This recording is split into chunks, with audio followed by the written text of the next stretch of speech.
Hello, everybody. Hello, hello. Ba, ba, ba, ba.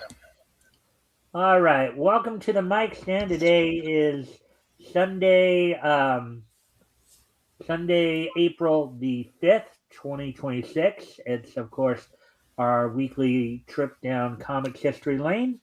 Um, Tonight, I am joined, of course, by Apex from Apex Comics. Hello. Hey, And Amy's here. Hello, Amy. yeah, she's somebody that actually, she's actually somebody who friend requested me on Discord, and I told her about the show, so she said Very she'd nice. Very ask him. cool. Welcome.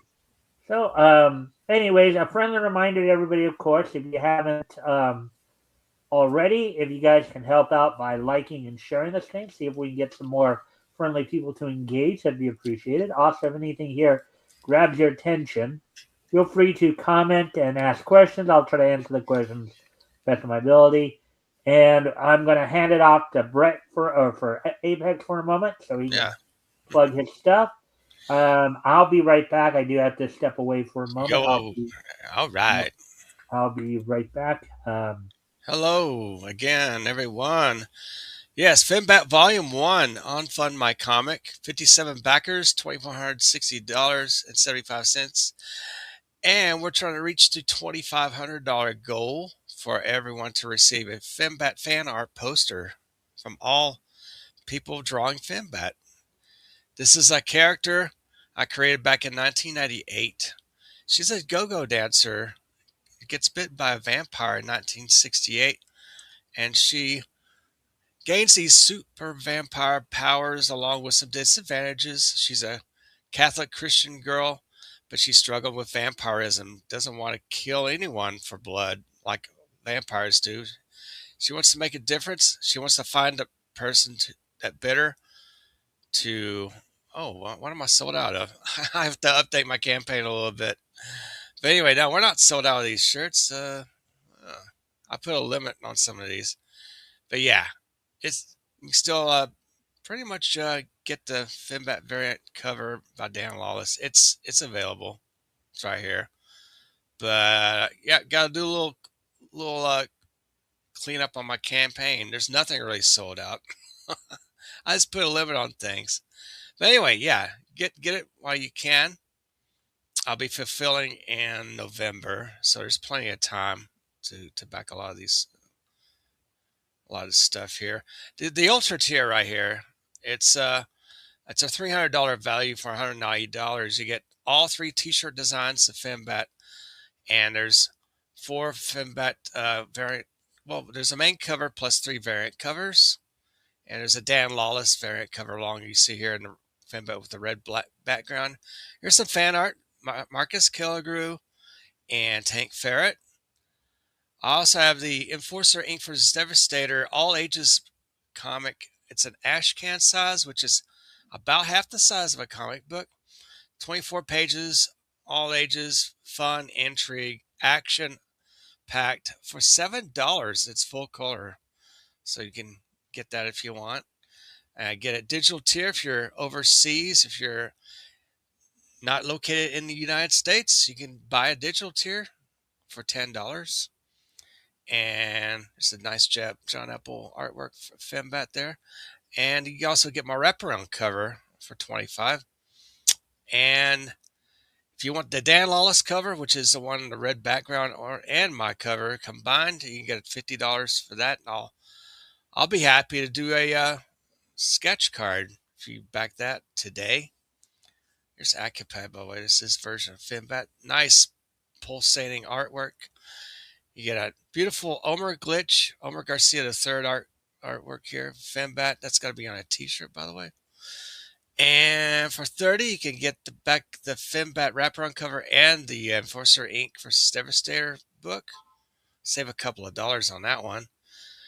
And if you want original art, $150. You also get a complimentary Fembat Volume 1 wraparound edition on the house if you buy a piece of artwork here. A page artwork. This is the Dawn Fembat variant cover well, it will be a. Well, hold on. No, it's not a cover. It's fan art. My bad. If we reach $3,000, it will be a card. By the way, a trading card. If we get to $3,000, this is blood curdling artwork. Here's a Carrie Louise fan bat. Very nice. But yeah, the goal here, the next stretch goal, yeah, everyone gets a bookmark if you back it, and everyone gets a Fembat trading card by Dan Lawless.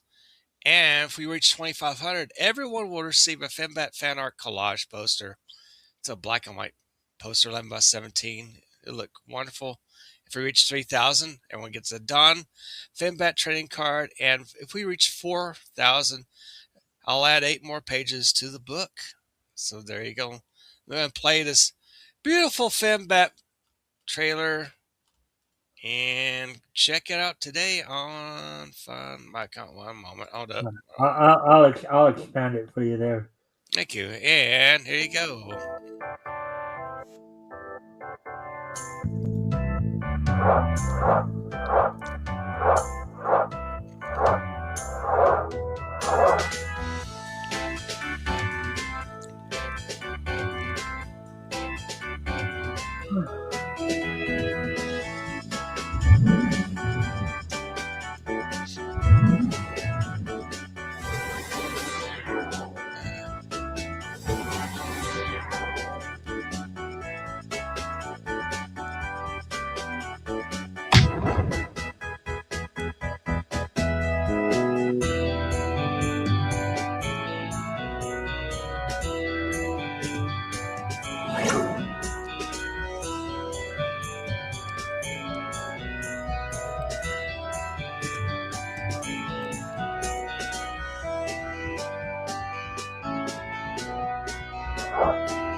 Hoorah!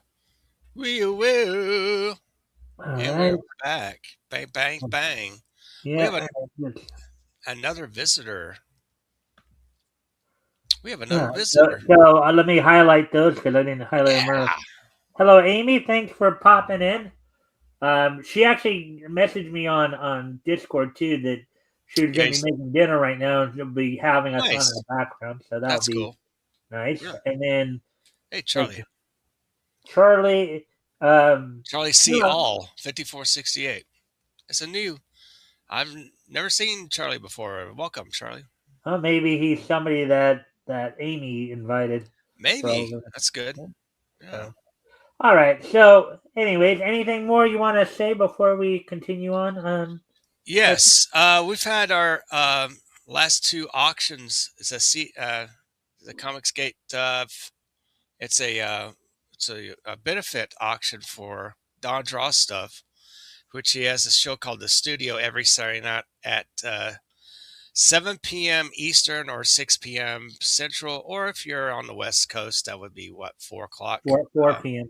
4 p.m. Yeah, has all these wonderful artists there.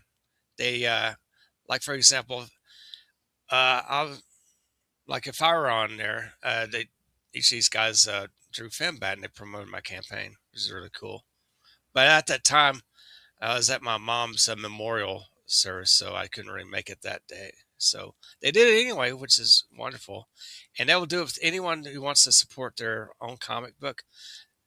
And this Ask Don, you could do Twitter him on X at Don Draw Stuff. And if you want to be on the show to promote your book or project, he'll have you on, have all the artists draw your character and then promote it, which is really cool. Not many channels will do that.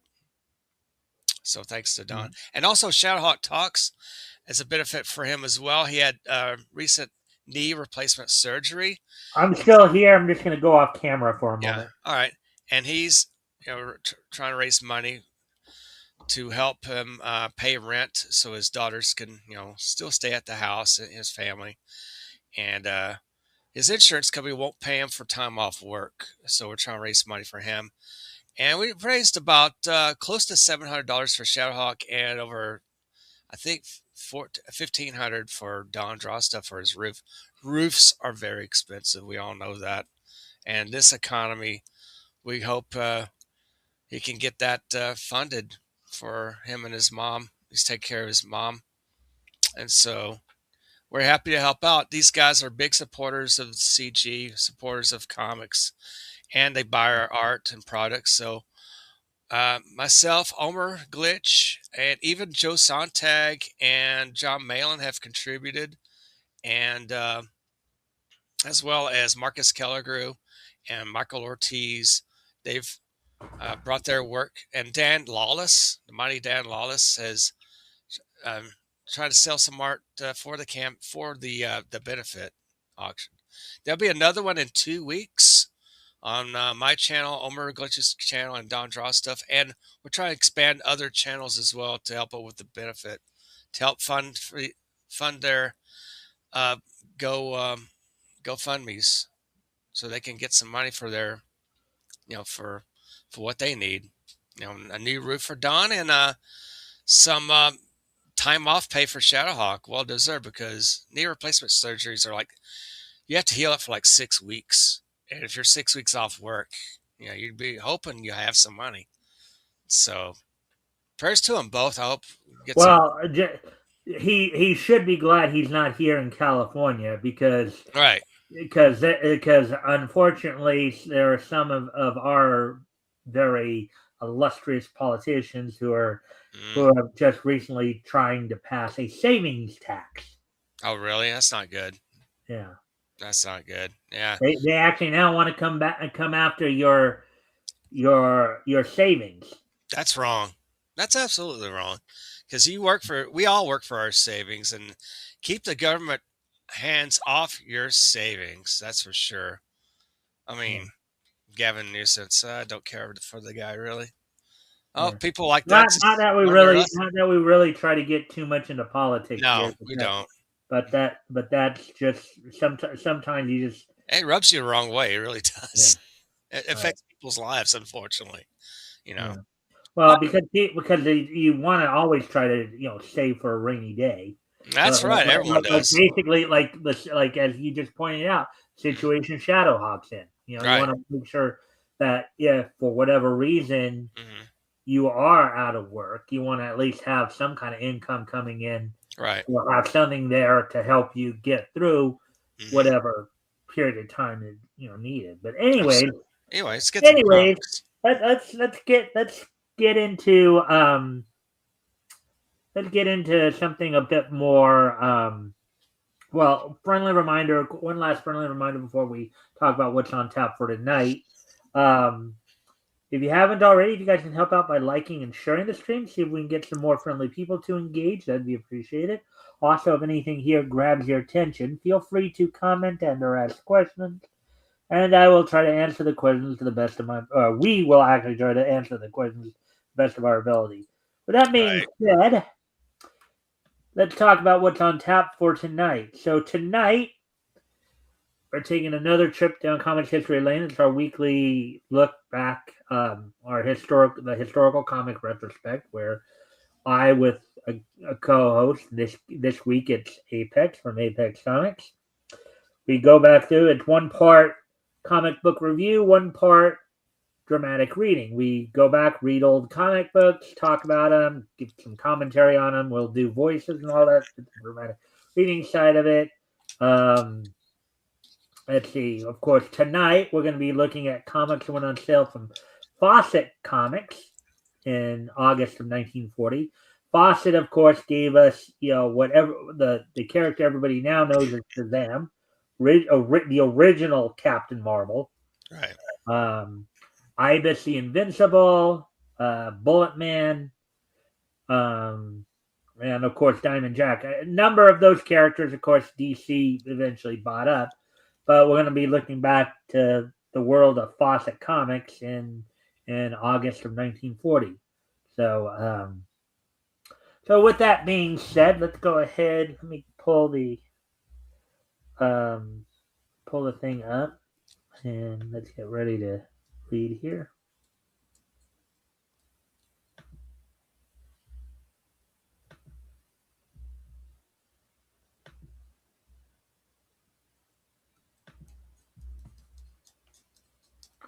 So first off, Wiz Comics #9.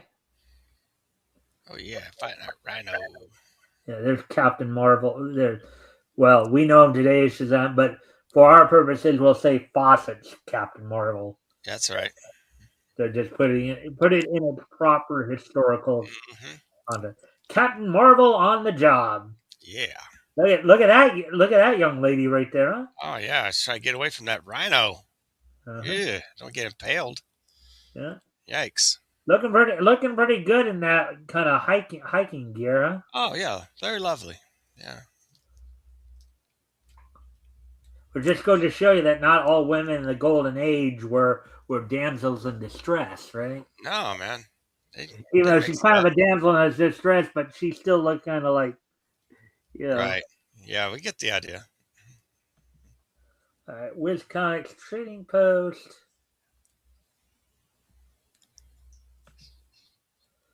All right, so did you want to try to? So did you want to do narration, or did you want to try to be Captain Marvel? I'll do narration. You can be the Okay. captain if you like. All right. All right. Shortly before his death, an aged sorcerer Shazam selects young Billy Batson to carry on lifelong task of righting wrongs and smashing evil. To aid him, the old man gives Billy the power to become, at will, the world's mightiest man, Captain Marvel, merely by speaking the magic word Shazam. And so, unknown to the thousands who listen every day to his thrilling broadcasts, Billy Batson, America's ace radio reporter, is also the most powerful person on Earth, the courageous, indomitable Captain Marvel. Now think about that. Think about that at that time period, right? Hmm. And think about what was going on at that time period, and think about that and comparing that to today. So Hmm. theoretically, you could argue that Billy Batson was what, about 12 or 13 there, right? Yeah, Yeah, preteen. 12 or 13 in August of 1940. Yeah, You know, and he's holding down a job. He's holding down a job as radio. an ace reporter, you Yeah, know, and a lot of kids were doing that, right? I mean, are they? Squibbly Giblet was a cartoonist for a paper, right? Okay, right. So, and he had like the Newsboy Legion, all that. So, Yeah. um, but think about that. Today, Hmm. the whole well, in some ways, they are like they can still do stuff online or in their schools and Well, stuff. But there's some teen YouTubers out there. yeah, Yeah. but you know, that considering he's holding down a full time job already, Yeah, that that's that crazy. just seemed kind of remarkable, Well, he's an orphan too, right? right? At least according to, yeah, I think. Hello, everybody. This is Billy Batson bringing you another radio scoop. Alban crown jewels stolen. 50,000 gems vanish. Robbers leave no clue. The fabulous royal jewels of the Kingdom of Elba being exhibited in the United States to raise war relief funds suddenly disappear. Sterling Morris, president of Amalgamated Broadcasting Company, assigns his crack radio reporter Billy Batson to the story. If those gems are not recovered, it may mean war with Elba. They must be found. I'll see. I'll see what I can do, Mr. Morris. An hour later, Billy inspects the glass case from which the gems were stolen. The burglar proof glass hasn't been touched, not a mark on it, yet the jewels are gone. I see. What about that opening at the top of the case? That's an air vent. The opening makes it impossible for anyone to put his hand through it or even lure a hooked string and fish the gems out. And the police couldn't find any fingerprints on the case. Nope, not one. They dusted every square inch of glass but couldn't raise a thing.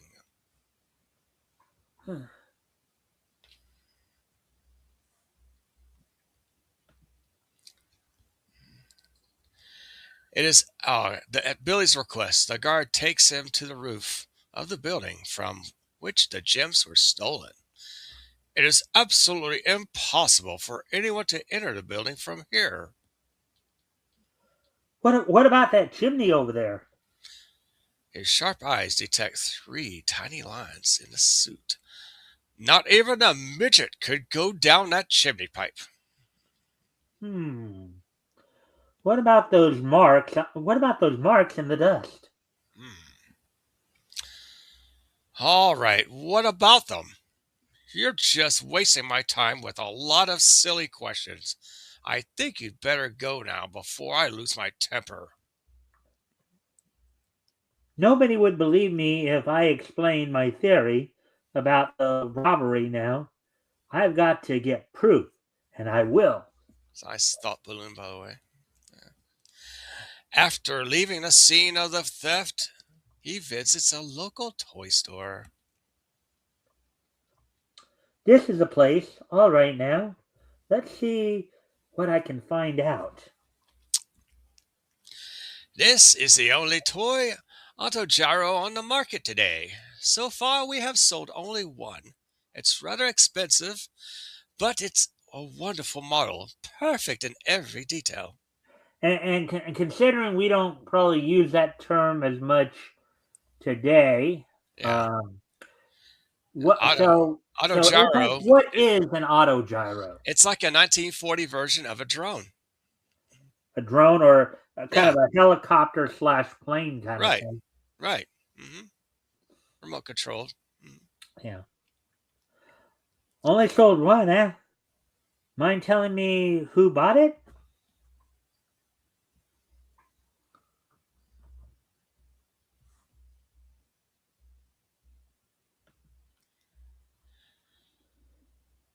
Not at all. His name is Dr. Roy Durgan. He has been interested in model airplanes for several years. Dr. Durgan, the famous scientist. Well, thanks very much.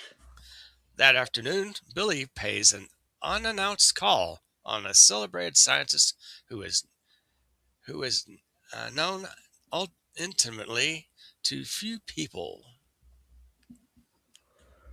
I think they forgot to put in the end there. That's true.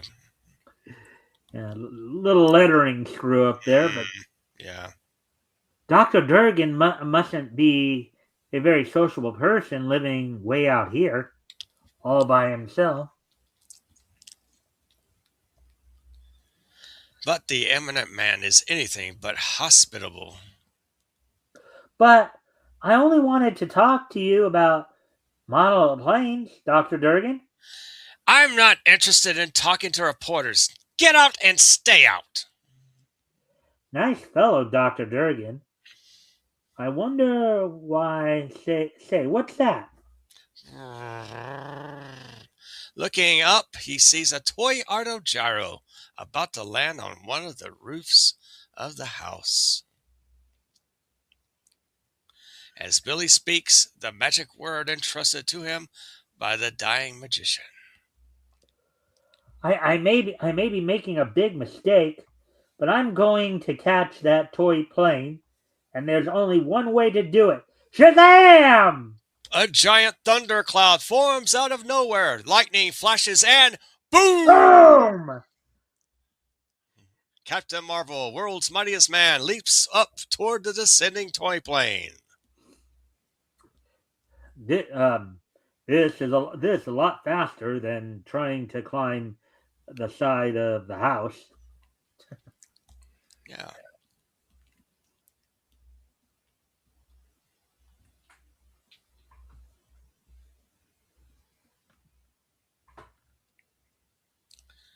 Effortlessly, he zooms up and grasps the tiny autogyro in one hand. Hmm.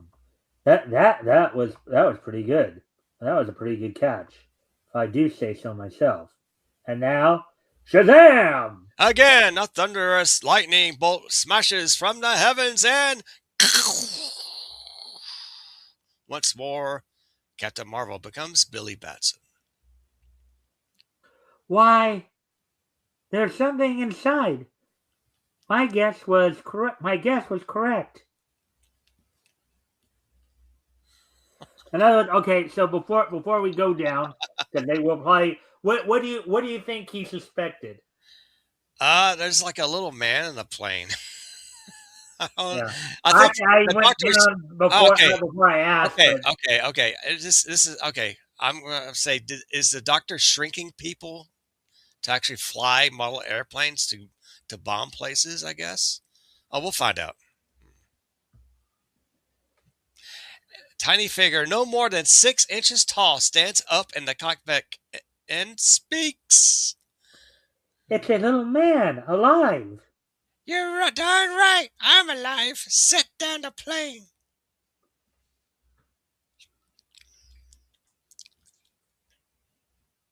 The gold watch.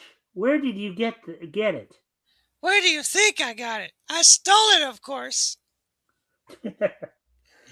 Yeah, I would have. I don't know if I'd really be. I was a small person like that, and Stealing I don't know jewelry. if I'd really want to be telling people that I'm committing crimes. I mean, Yeah, I'm committing.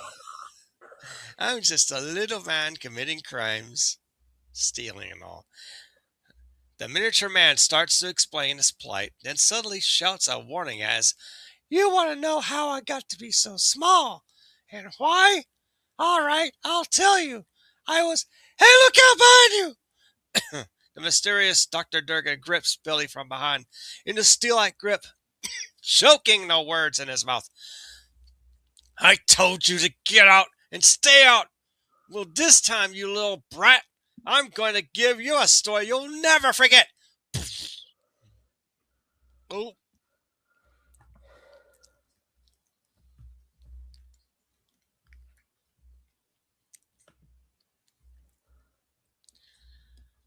bound and gagged, Billy witnesses a dreadful experiment in the Mad Doctor's laboratory. "I have spent 20 years perfecting this three-dimensional life camera, and now it is perfected. Watch." Dr. Durgan leads a man, I'm sorry. obviously drugged, into the laboratory. "This man has been my chauffeur for 10 years. Very honest, reliable, and faithful. But I have other plans for him. Come along, Pete." The three-dimensional camera photographs the chauffeur. "You will observe that as I open the shutter, powerful rays shooting from the lens envelop Pete's body. In a second, his body will disappear." Horrified, Billy sees the chauffeur vanish from sight. The camera has transformed the molecules forming Pete's body into a highly sensitized three-dimensional negative. Which I will now take from this compartment. Triumphantly, the sinister scientist holds up the gelatin-like substance encasing the now miniature body of Pete. "And here is the negative. Now all I have to do is dip it in a special developing solution." In the developing solution, the gelatin film dissolves, leaving a 6-inch replica of the once 6-foot tall chauffeur. "And here is our friend Pete, alive and well, but somewhat reduced in size, which makes him considerably more useful to me." Hmm.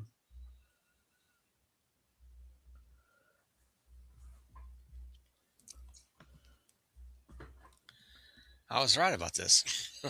Yeah. "The city bank is closed. Fly there in the autogyro, climb through the ventilator on the roof, and get me the $10 million Elbin bonds deposited this morning." "Yes, sir." When Pete has left on his mission of theft, "And now, my nosy little guest, I shall reduce you to a height of 3 inches. Then, when you are about the size of a mouse, the mad scientist reveals his diabolical plan to rid himself of the boy reporter. I shall let my good friend here have the extreme pleasure of killing you. As Durgan prepares the fiendish camera, the scientist's other tiny slave, forgotten for the moment, climbs the back of Billy's chair. I can't let this boy undergo such horrible torture. If I untie him, maybe he can escape somehow. His hands freed, Billy rips the gag from his mouth and speaks the magic word. Thanks, fellow. I'll repay you for this later. Right now, I've got a job for Captain Marvel. Shazam! At, at the words, a mighty lightning bolt suddenly flashes from nowhere and crash! Captain Marvel makes a flying leap for the mad scientist. Whew. Another second, and those rays would have made me the size of a peanut. I never thought my camera could make a man of a boy. Hey, look out! That's not what happened. Wow. But I'm sure him being confused and a little dumbfounded there will kind of really make him a little easier to control, maybe. Right. You and oh, that's you. Right. Sorry. Yeah. You invented this camera to make people small, Durgan. So you must know how to restore them to full size. How do you do it? I don't know. I tell you. Well, perhaps this little treatment will refresh your memory. It won't take long to find out.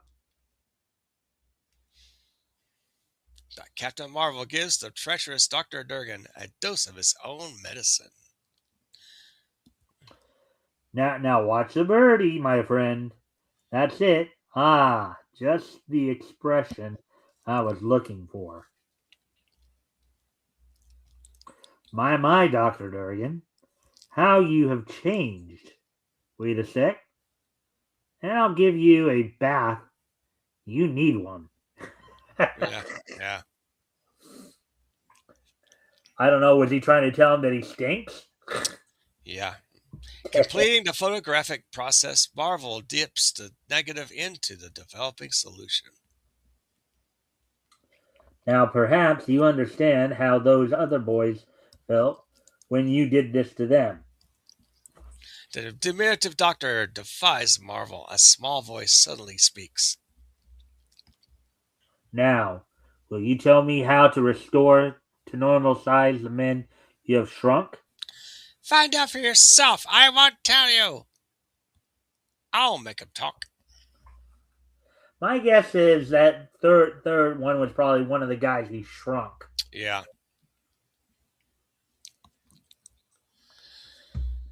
The sinister scientist's first victim charges toward the man, fists flying.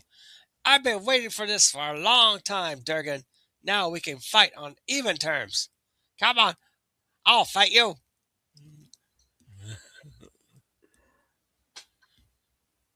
That's you. Oh yeah, attaboy. Whoever you are, you're doing swell. Tag, you're it. Psh, oof. Now, tell this man what he wants to know. All right. I'll tell him, but don't hit me again. In another room, Dr. Durgan shows Captain Marvel an ingenious photo enlarger of his own invention. All you have to do is pull the switch, the lights go on, and your subject regains his full size.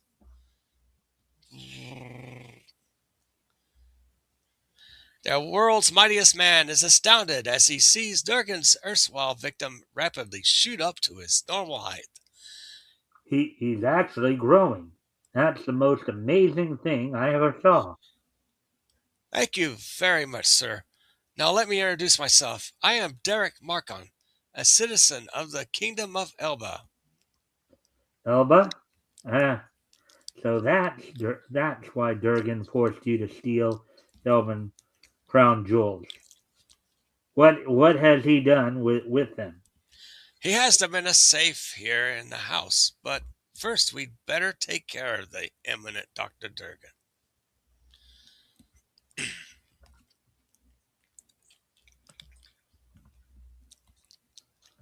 A flower vase provides a cage for the doll-sized Durgan. Huh.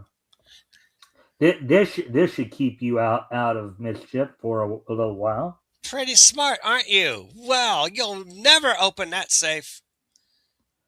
That's He don't know Captain Marvel too well, does he? no. That's a safe, but Durgan has set the electrical lock to open a week from now. Until then, no one, not even he, can open it. But I can.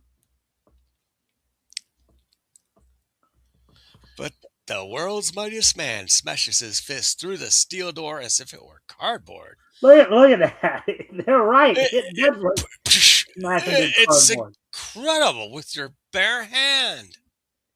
Just a matter of timing. That's all. Plus a small amount of muscle. Taking the Elben crown jewels from the safe, Marvel places them within a view of the thieving Dr. Durgan. I'll just leave these here for the time being, so you can take a good look at them, my light-fingered friend.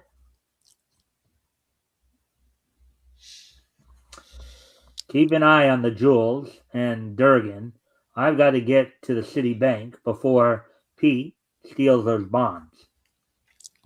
Like a comet, the world's mightiest man zooms up into the air and heads for the city. Say, what are you anyway? A man or an airplane? I'll tell you all about it when I get back. Maybe. A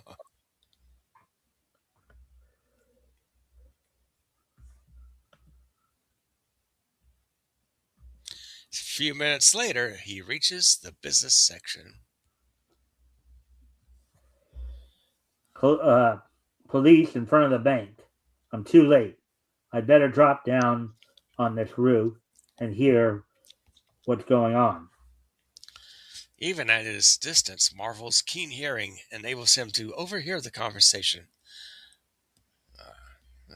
The Elba bonds, they're gone, and every window and door of the bank is locked tight. Yeah. I suppose they flew away by themselves, eh? Come on, boys. Let's look around.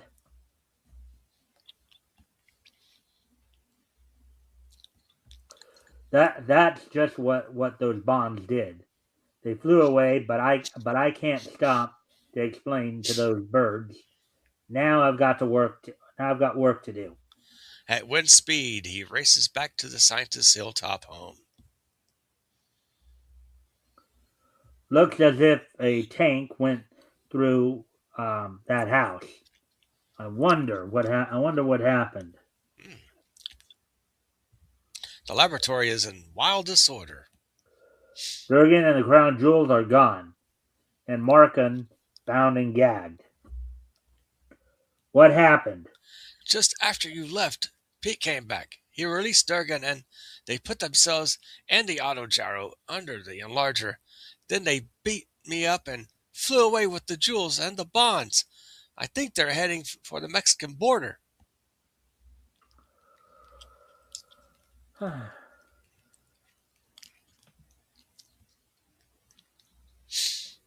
Zooming through the air, Captain Marvel overtakes the fugitives. Can't you make it go faster? It's wide open now. Your overgrown toy isn't going to help this time, boys. He's pulling the fabric right off the ship. This doesn't take any more effort than pulling a glove from your hand. Wow, now that's quite a visual, isn't it? Yeah, it is. Yeah. Just basically strip the auto gyro its clothes, right. Basically. Yeah. We're going to be killed, and it's all your fault. There was actually some Oh, stripped from its covering, the skeleton framework of the gyro plunges down out of control. You go ahead with your my Well, my fault. oh, is that Captain Marvel or? Yeah, it's Captain Oh, Marvel. oh, okay. I thought it was the other guy. Nope. Um, my fault. You were flying the plane. Why didn't you get away from him? Oh, okay, Are that you was sure? it. Right. I thought so. Never mind. The plane's fall is broken by a huge haystack, but the gasoline suddenly bursts into flames, igniting the dry hay. Fire! I hadn't counted on that. I've got to rescue those men. Oh, that's you. Oh, oh boy, they really did. It's Well, terrible. look at where they put The it too. the word balloon. Yeah, you're thinking, oh, whatever. Fire. I hadn't counted on that. I've got to rescue those men. Yeah, there you go. At blinding speed, the world's mightiest man power drives on a passing freight train. That tank that tank car's loaded with milk, but it will do the trick just as well. Now I know what. Oh, okay. Racing through the air with the heavy tank car, he pours its contents on the fire, extinguishing it. Now I know what Shakespeare meant by the milk of human kindness. That's you, isn't it? Is that Captain Marvel? Well, Oh, that could be. ugh. Now I know what Shakespeare meant by the milk of human kindness. Wow, that's a terrible word balloon placement. Yeah, Confusing. Okay. Miraculously unharmed by the flames, Dr. Durgan and Pete run toward the highway. What a narrow escape. It isn't an escape yet. Head for that parked car over there. We may be able to get away from that devil in the sky. Faster, faster, you fool! She's right down on the floorboard now. so they think they'll still get away with the jewels and bonds, huh? Speeding ahead, Marvel pushes open a drawbridge, forcing the car to a halt. Gentlemen, you have come to the end of the road. And the world's mightiest man flies back to the city with his prisoners and their loot. Don't, don't drop that bag, Doctor, or I may have to drop you after it. Oh boy. I won't drop it. I won't drop it. That night, Billy Batson, radio reporter, broadcast. Oh, well, you I might want think, to. Word yeah, balloon first. maybe I should do in this Yeah, case, the speaking comes before that. you're right. So the Elban crown jewels and bonds are safe once more, and the infamous Dr. Durgan and his assistant Pete are in jail, where they belong. And right now, I'm going to bed where I belong. Good night, folks. That night, Billy Batson, radio reporter, broadcasts the story of the scheming scientist who could dwarf men to one-tenth their size, but who did not reckon with the matchless might of Captain Marvel. Watch for another adventure in the November Whiz Comics. Ready then? So now, and after I ask you this question, I'm going to need to go off camera for a moment or two. So I'll let you kind of talk to the chat, as it were. But before I do that, overall impressions of this story. It's very intriguing. I never thought the mad scientist would dwarf people in the flying radio-controlled autogyros to do evil schemes and things like that. So, that's a good story. You think it's a good plot point? Yeah, it's all right. Granted, some of the hecticness with the way they did the Except for word. the word balloon placements are terrible. Other than that, it's a decent story. It's a good story. All right. Well, if you can talk to the chat for a moment, I'll be right back. Sure. All right.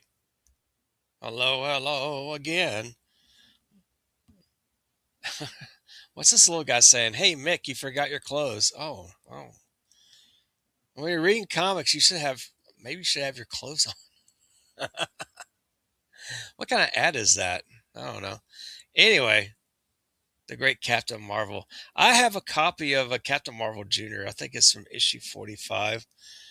Uh, don't really know where. I think it's somewhere on my shelf. I have to get it out, but yeah, it's a saboteur with her looking into the mirror window, and it's a mirror, and then at the windows is Captain Marvel Jr. about to charge in. That was a cool cover by Mac Rayboy. Oh, I find it and get it and do a video on it one of these days. Should be great. But yeah, at the time, I think these books were anthologies, 64 pages for like 10 cents back in what, 1940? But they've been doing that since the late 30s and onward again till each of the characters have their own titles. And of course, Shazam is one of them. I think Bullet Man was another feature, and oh, I can't remember the other characters, but I wasn't born at that time, of course. But quite a few reprints that were done in the 70s, and I think DC did one of those treasury editions. They're oversized magazine books. For like $1, you get some reprints of Shazam. You get some reprints of old Superman and Wonder Woman, and a lot of the Golden Age characters back in around the 70s. It's one of those volumes that they're trying to make money like Marvel did with their treasury editions, but a lot of the old reprints. Those are great. But yeah, what a story that is. Very, very cool. Yep, more moving on. So, this being Sunday, trying to actually get some money for my car repair this week. So, I have some coming in. I hope it'll be enough for that. And pay my bills and gotta do some more drawing. But yeah, being without a car, it does suck, but it does enable me. I guess I normally do some door dashing on the side of my other job. And to draw, I gotta actually draw some more. So be doing some. I think I may do like a chill draw stream on my channel if you haven't already. Subscribe to Apex Comics, APEX COMIX on YouTube, and I occasionally have some draw streams and other live streams of the sort. I need to make some short videos. Sure, I've been and before live streaming, I've done it several short videos. I think that's the reason why the YouTube catches the algorithms because they do like the short videos of any topic you want. You captivate your audience, you educate them, and entertain, which is all good. Very cool. Looks like you have some Gene Autry comics above. I do like the little page screen, the little nice background screen. It's pretty cool. But I think C.C. Beck wrote and drew Captain Marvel. It's I think it was the first printed around what 1939 or 1940, somewhere in there. I don't think I have a reprint of was it Wiz Comics they featured in? So Wiz Comics #1. But yeah, very cool character. You have a preteen kid. He yells the word Shazam, turns into a mighty powerhouse. They say that I think national periodical publications before they were DC Comics, they sued Fawcett for Captain Marvel. That's been on a big, let's say, lawsuit. But eventually, years later, they bought a lot of the Fawcett characters. They bought Captain Marvel, along with Bullet Man, other properties of Fawcett Comics. And so they had no competition after that. And I believe Captain Marvel or Shazam didn't publish more books until I think the 70s. They revived Shazam again, Captain Marvel, and then Captain. But Marvel Comics got have their own Captain Marvel, which is Captain Marvel in the 70s. So yeah, Shazam's still, of course, a DC property, but they no longer use Captain Marvel since Marvel bought that right back to themselves, and they have an SJW Captain Marvel, which is nothing like this guy. It's terrible use of it, so in my opinion. So yeah, Shazam will always be Captain Marvel, Mhm. when I'm concerned. Yeah. All right. So thanks for manning the fort there. So we'll move on to the next story, Ibis the Invincible, Yeah. which is also in this comic, like towards the end, of course. Oh, I forgot, of course.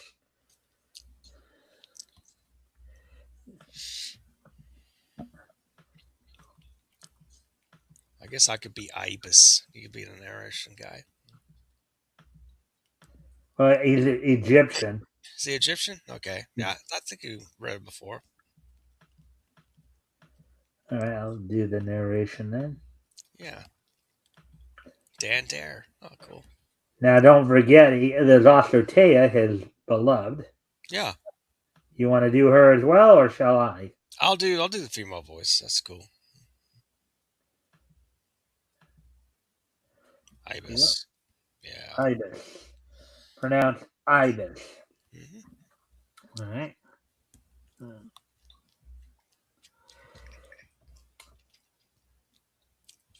A sleep of death for 4,000 years in the tombs of ancient Egypt.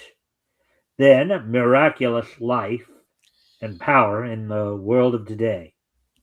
This is the stupendous story of Prince Ibis, the magician, and the beautiful princess Taya. With the enchanted ibis stick, wand of limitless white magic, they wage miraculous war against the forces of evil. They find rampant in the complicated civilization of the 20th century.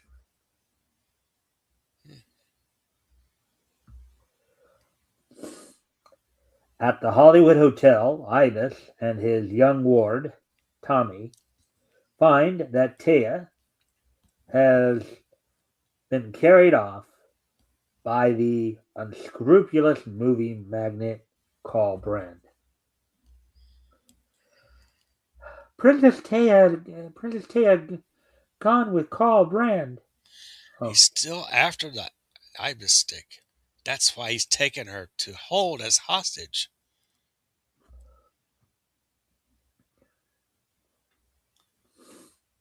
This narration at the top. no, that was from Is it? Okay. yeah.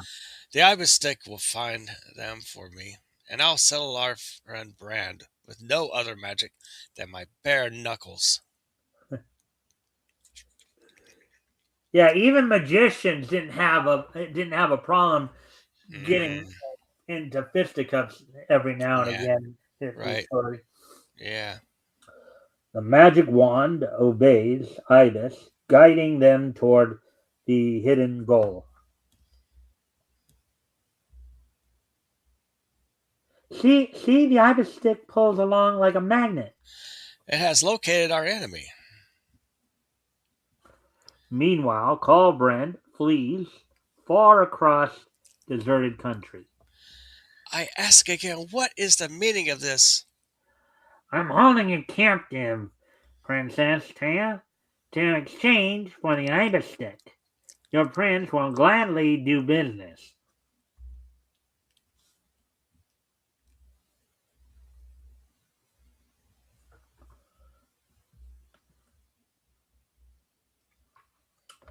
But in a hidden cave near the road lurks the eccentric scholar of black art, Pyong the Terrible. Show me enchanted crystal, if any strangers disturb the quiet of my hiding. A motor car with a prisoner, a woman. Can it be that? Piang, student of occult lore, knows of Ibis and Tia and hopes to learn their powers. Yes, it is Taya, the long-dread princess who has come to life. Now it is my opportunity to learn the secret of immortality. The sorcerer utters a spell. I command by the terrible name of God Taupo, turn from that road and come this way. Just as Ibis draws near to the fleeing um, brand, your sorry, I Your think that's fate it. overtakes you, Brand. Stop and fight. It's a kid saying Oh, Ibis. oh. Ibis!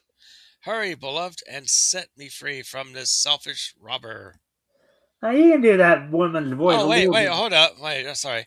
Hurry, beloved, and set me free from this selfish robber. That's it.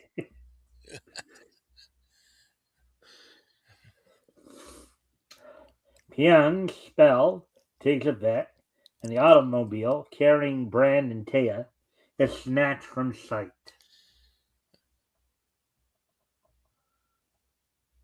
Brand, where have you gone? They've disappeared, car and all.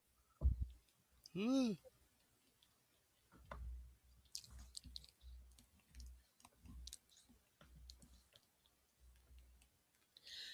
Ibis Stick, what has happened? What evil miracle made Brand vanish from my princess? What's the matter, Mr. Ibis? Won't your wand answer you? No, the power seems feeble in it. Magic is involved here. Black magic, and very strong.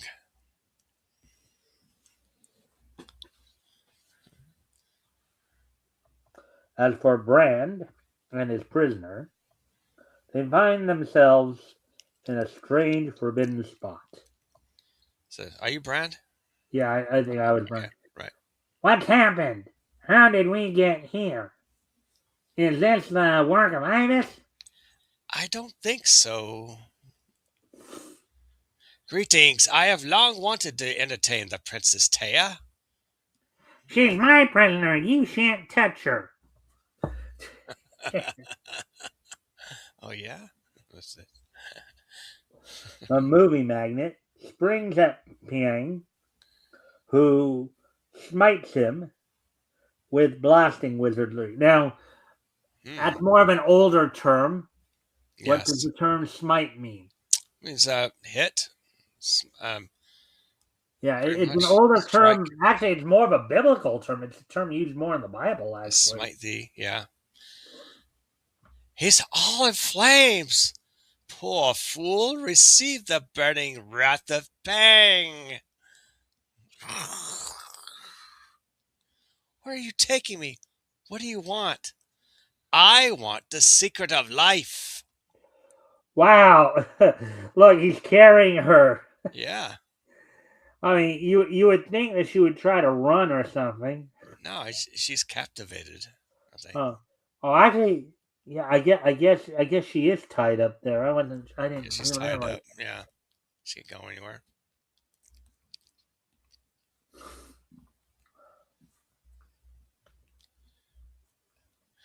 You, princess, have risen from the dead. I must learn how such a thing was possible, so that I can be immortal.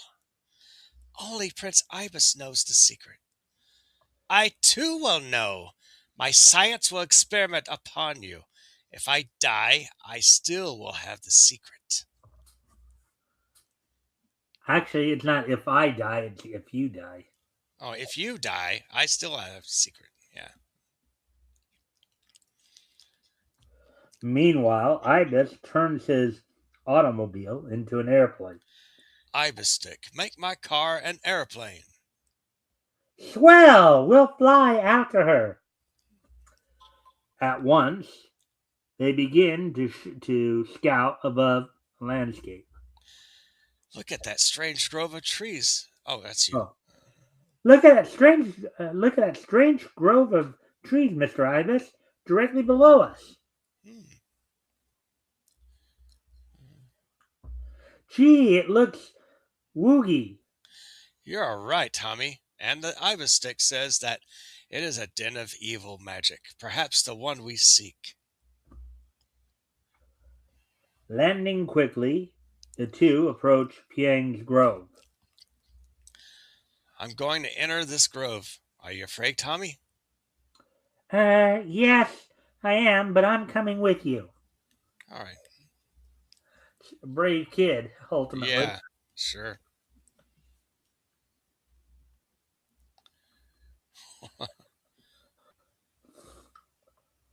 Oh, I never saw trees like that. Look, those two look like two big ugly hands. They are hands. Help! Quick, ibis stick. A sword of sharpness for our defense. In, in the moment of peril, the white magic of the ibis stick provides a weapon. This, this, these finger branches cut like grass. I'll be free in a second.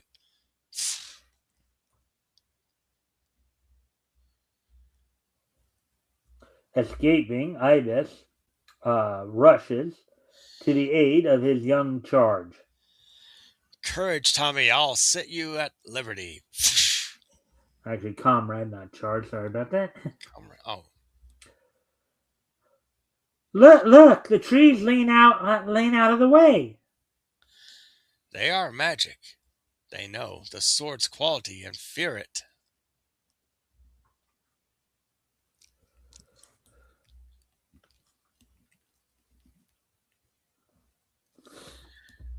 Drawing a drop of blood from his captive, Piang finds the nature of the force that gives life after so many centuries. Ah, I begin to understand. The life power is in the blood. Ibis will pay you for these indignities, vile Piang. I will draw the blood from you, princess, and fill my veins with it. Then I will live forever, while I die, you are saying, I am not afraid. Do your worst.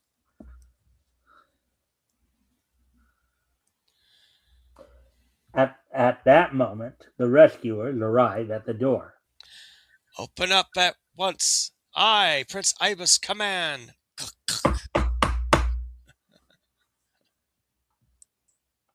Taya and Piang hear the knock. If Ibis dares come here, these enchanted weapons will conquer him. It is Ibis. Screaming with rage, Piang rushes forth to meet Ibis halfway. Rash Egyptian, you shall taste the vengeance of Piang. Do you hold Tia here? Give her up, or the Ibis stick will strike you to earth. Your wand is powerless against this shield, blessed by the god Tialpo, my master. Come then, see if your swordsmanship can match mine. Look at the face on that shield. Yeah. That's a little disturbing, don't you think? Like This is, yeah, kind of like a smiling, little sure. psycho. Yeah, well, that's the master, I guess.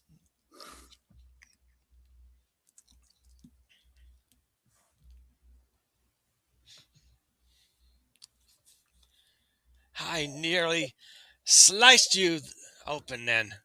Just a hair too slow, dear Ping. I wish that tail were loose from her bonds to help me.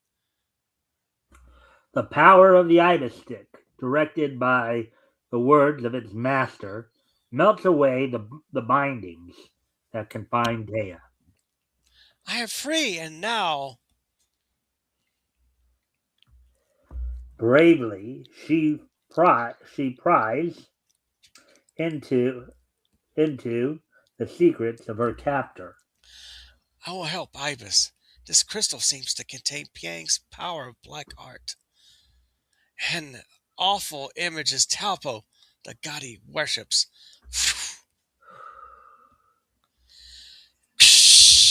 Smash.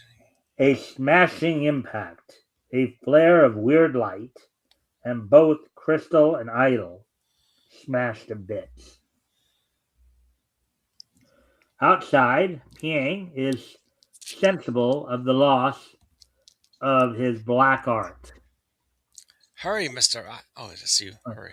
Hurry, Mr. Ibis, he's weakening. My power! I feel it departing.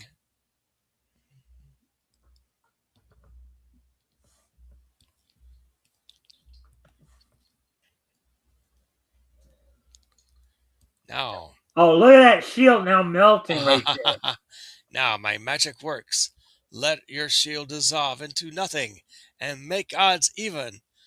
Coward, if you dare leave me my skivatar, I intend to leave you that. I want to kill you fairly. Do it if you can, boaster.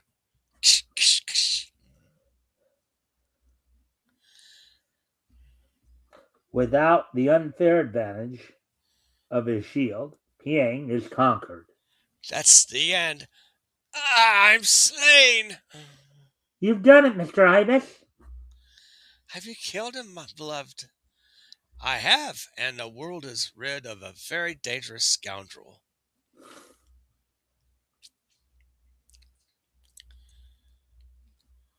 He hoped to learn the secret of eternal life by killing me.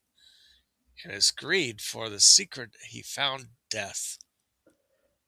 Come, let's leave this creepy place.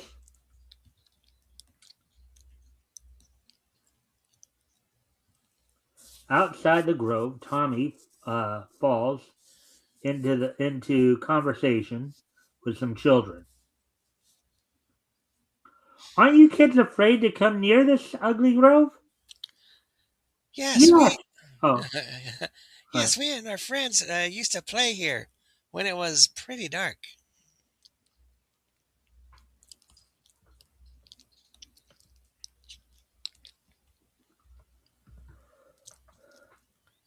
But a bad man named Pang turned it into this awful place. We're afraid to come too close. That is not as it should be. I will restore your playground, little ones. at the word of Ibis, a wondrous change takes place. Let everything be as it was before. Piang transformed this place. Zing!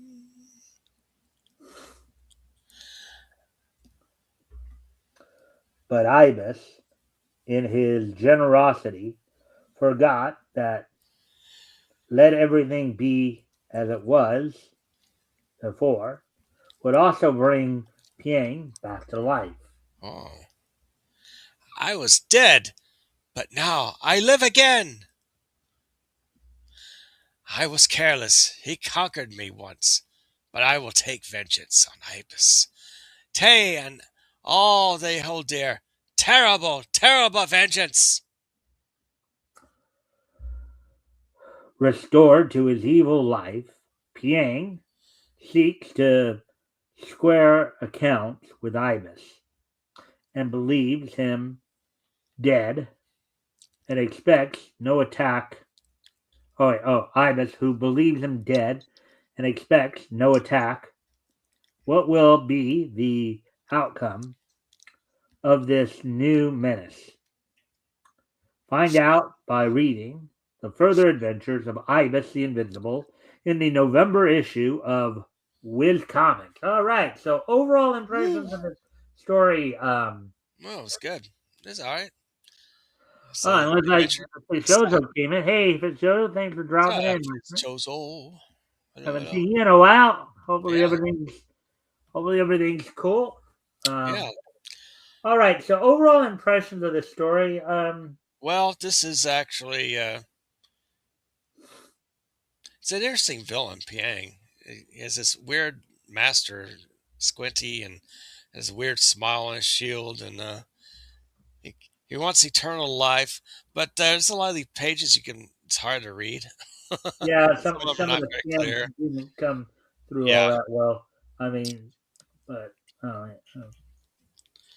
yeah. The ibis stick is used quite a bit, so I guess part of being ibis, you gotta have a well, stick. here's the thing too about the ibis stick too. The ibis stick cannot be used against its master. Oh, So if a that's bad right. guy were to get hold of it and was to Hmm. try to do something to ibis, Right. It the won't let. the spell would backfire. Right. All right, so let's get ready to move on to Nickel Comics here. We're an hour 11 here. Let me just.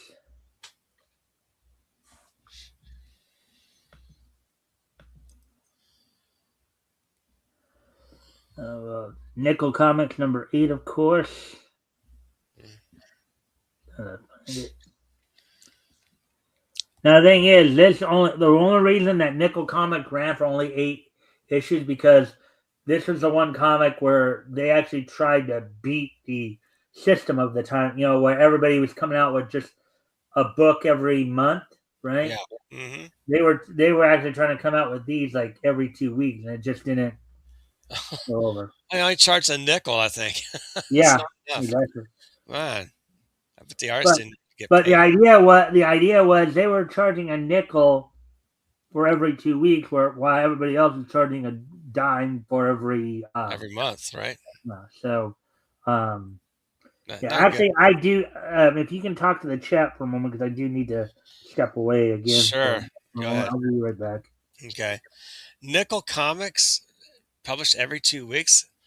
That's that's not gonna go well. You gotta have profit there.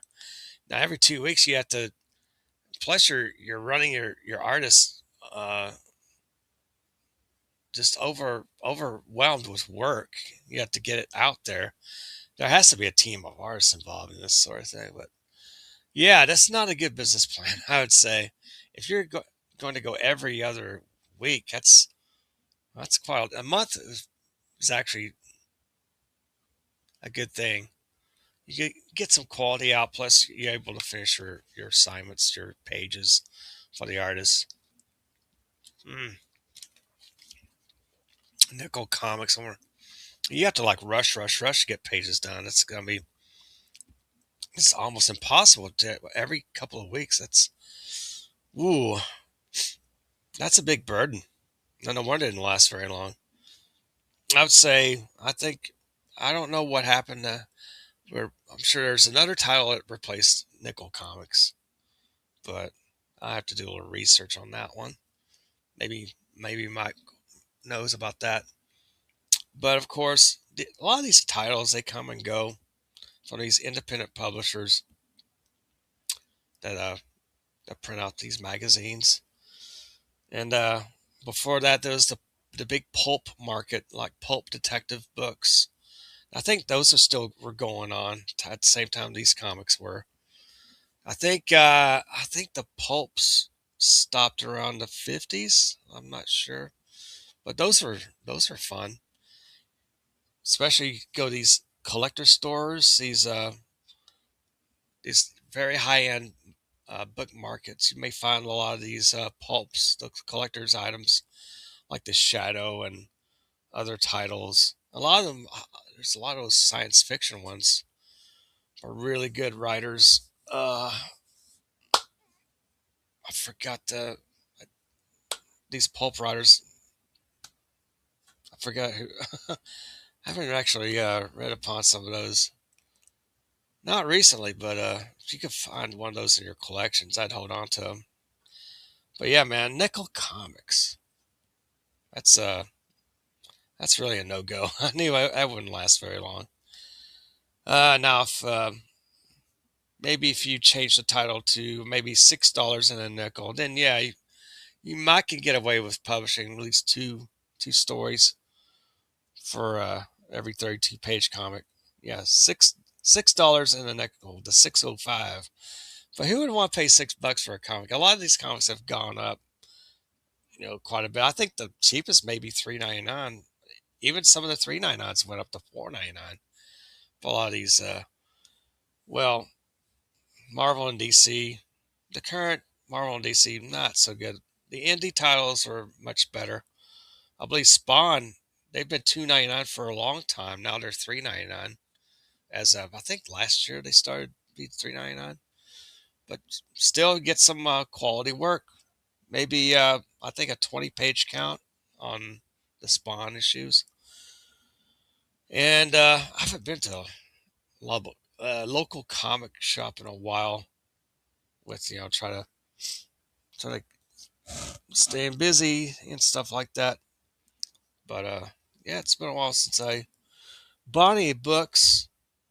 Maybe if there's a convention in town, usually can get some really good prices on a few. I backed a lot of those crowdfunding books too, and just so the creators, you can talk with them online, and they're happy to. I'm happy to promote a lot of these indie creators here on my channel.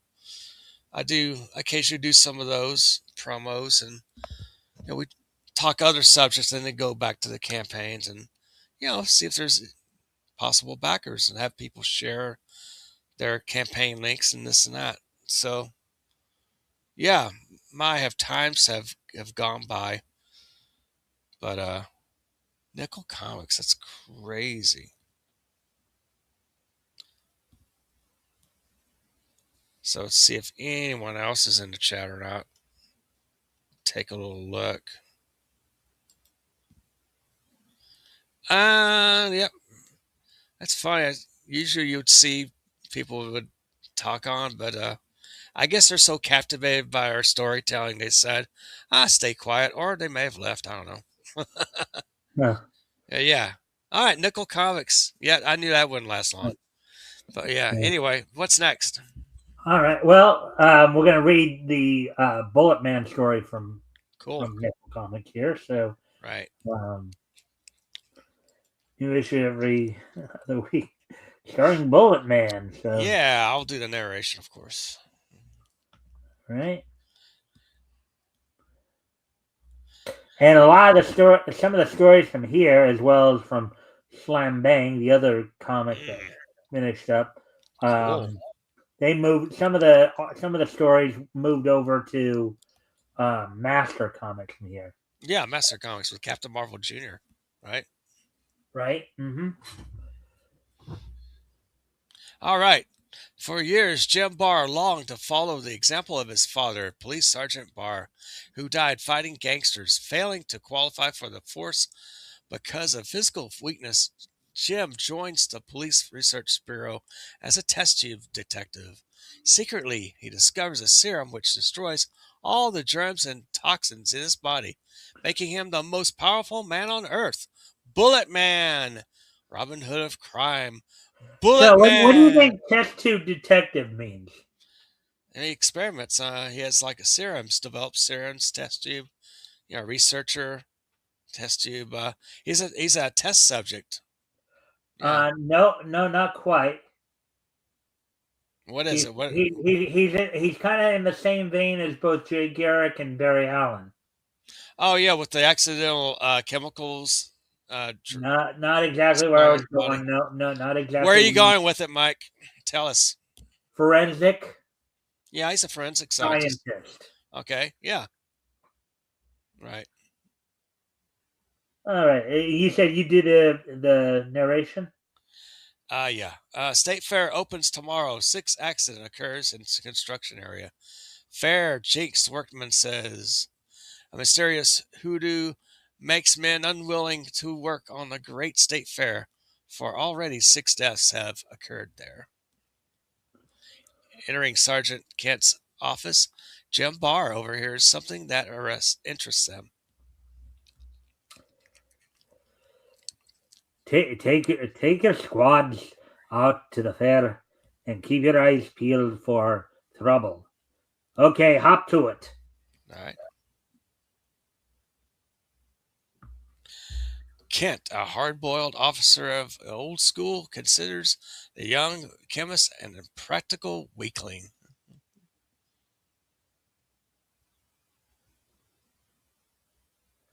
That's Oh, you. okay. I guess. Oh yeah. I guess since you're doing narration, I'll do Jimbo. You're the Jim Bar. Yep. Yeah. Um. We haven't enough men to patrol the fair, Sergeant. There'll be thousands of visitors there. You mind your own business and let me tend to mine. Want me to use your test tubes for guards? Hmm. Only Susan Kent, the Um. sergeant's daughter, believes. I was the one who was originally Joe Kent there. Are you? No, Yeah. wait, hold on. Remember? Are you the guard? Are you the police guy also? Oh, Yeah. I didn't know that. Okay. Yeah. You mind your own business, and let me tend to tend to mine. Want me to use your test tubes for guards? Only Susan Kent, the sergeant's daughter, believes in Bullet, Bar as his associates have nicknamed him. You're right, Jim. But what else can Dad do? Nothing, I guess. But somebody's trying to wreck the fair, and I'm afraid there'll be trouble. Oh, Maybe you can help me, Susan. You're the chief's secretary. Have there been any new cases lately? nothing much, except a man named Craddock just got in town.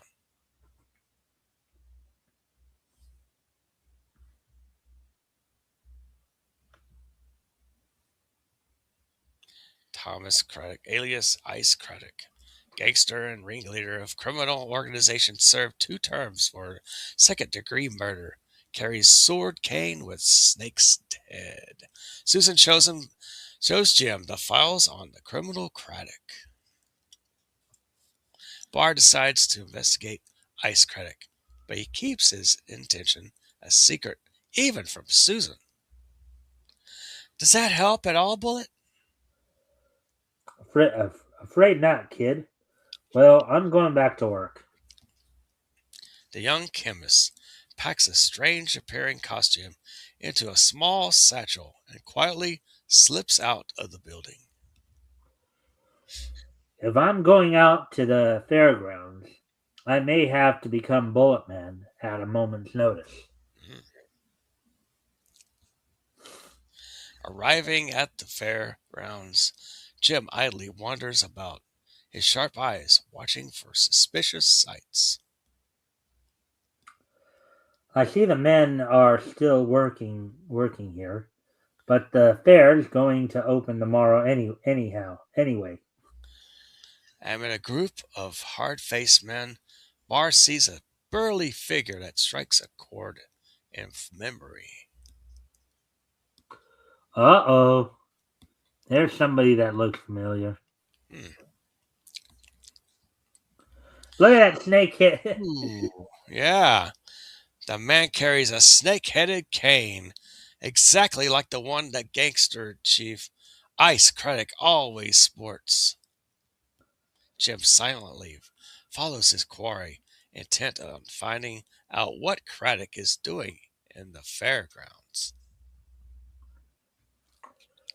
They're going in the wax museum. I'd better leave the satchel here behind these boxes. Hmm.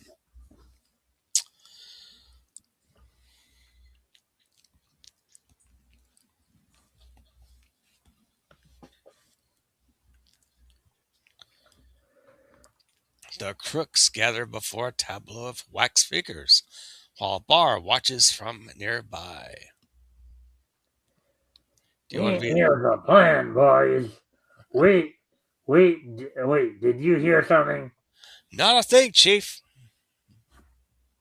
Craddock's voice sinks to a whisper that even Barr's super keen ears cannot hear. But he reads the gangster up Lips. with ease, up his lips with ease. When the fair opens tomorrow, we'll be ready to strike. Listen.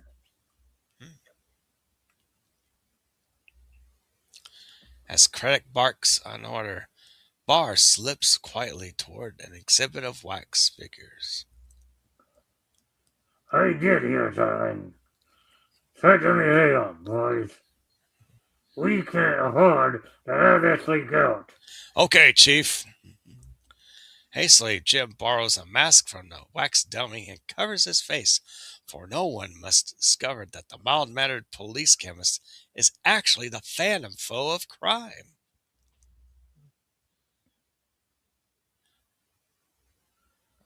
Mind if I borrow this, fellow? I need it.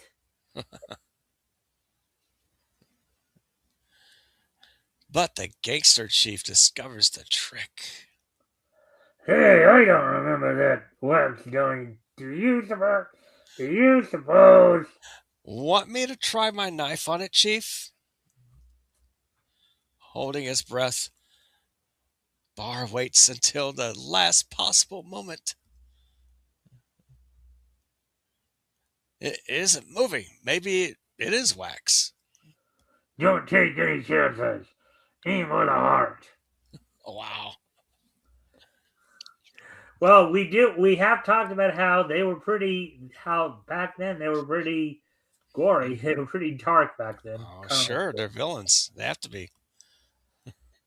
Jim, hard fist crashes against the thug's jaw while Ice Craddock rips the blade from his sword cane. Ouch! He is real. I don't like knives. There is enough poison on the blade to kill a dozen ordinary men, but Jim Barr merely becomes unconscious. Yeah, this blade's poisoned. How do you like that? Summoning his gang, Craddock orders Barr hidden in the most obvious and safest place. Take him over there. He won't bother us again. Shall I take off his mask, Chief? Oh. Helpless and unconscious, Jim Barr is placed under the sharp blade to await his fate. Shall I take off his mask, Chief?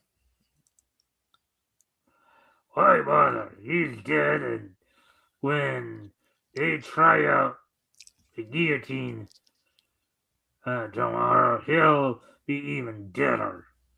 Wow. Ice Craddock and his men leave, having laid plans that will mean terror and death for hundreds when the fair opens. Let's get out of here. You got your orders. See that you obey them. Right, Chief. We know what to do. Okay. The next day, the state fair opens bright and early, with thousands of visitors anxious to see the exhibits and the amusement area.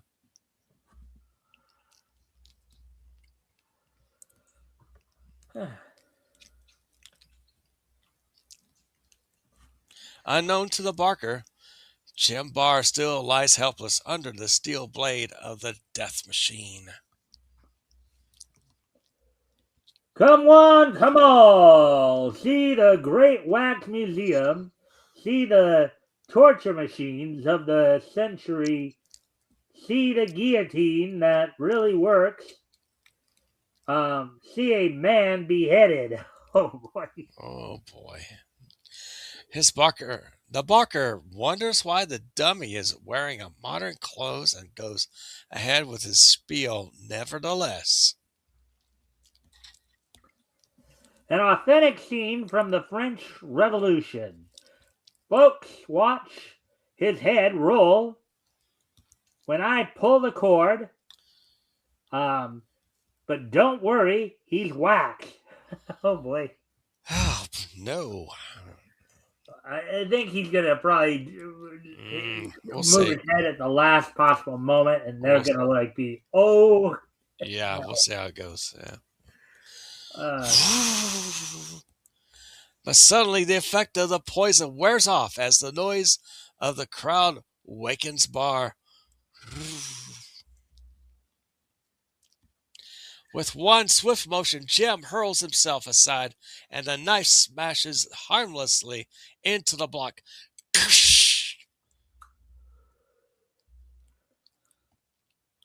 Phew, that was close. Yipe! It's alive!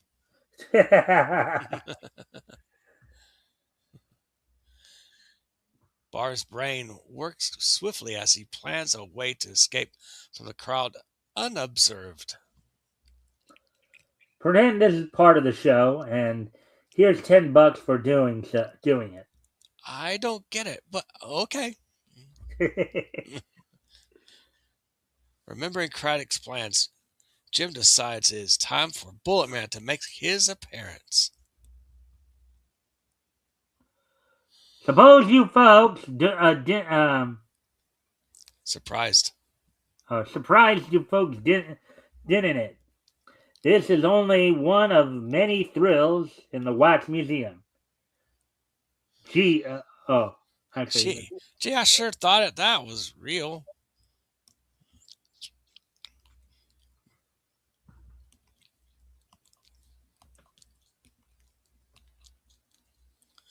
As Jim Barr becomes Bullet Man, his whole body seems to expand so that no one would recognize him as the weakling lab worker. now for Ice Craddock and his men. Utilizing the anti-gravity helmet, which he invented, Bullet Man flies at rocket speed up to a vantage point and unobserved amid the excitement of the fair. This roller coaster looks pretty high. I can take a look around from up here. Atop the roller coaster, Bullet Man's keen eyes notice a suspicious movement near the speaker's platform. What's going on down there? Somebody's making a speech, and As Daly, wealthy owner of the immense properties around the city, launches into a dull speech, something happens nearby. And now let me introduce Mr. Seth Daly, the philanthropist, who has helped us so greatly in creating the fair.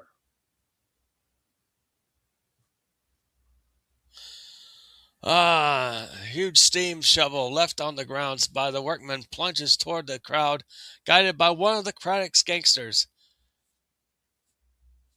Here I go. Okay, Mike, smash it to the crowd. Another moment, dozens will panic. Flames through the. You got roll your thing up a bit. I can't see it. Another moment, dozens will be injured as panic flames through the frantic mob. They're going, it's gone wild! Help! Run for your lives!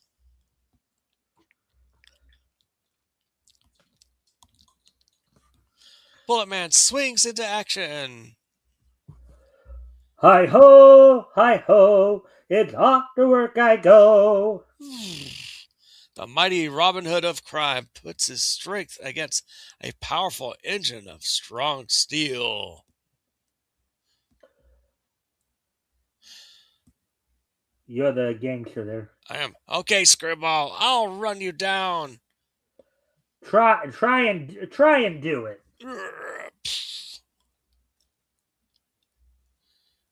And wins. Yeah! This is a pretty dangerous toy.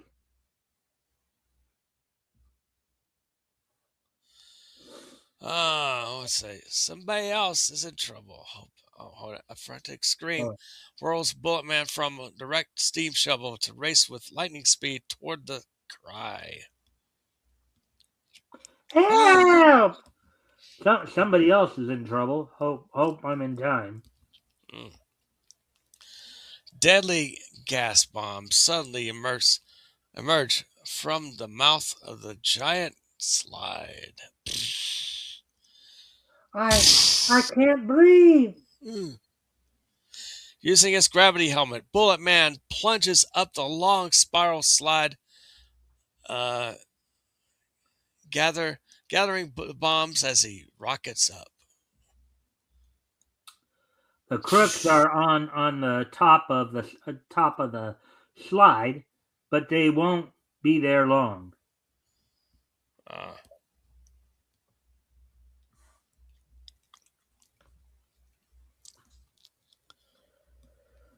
Reaching the platform at the top of the slide, Bullet Man smashes a gas bomb and holds his breath while the crooks collapse.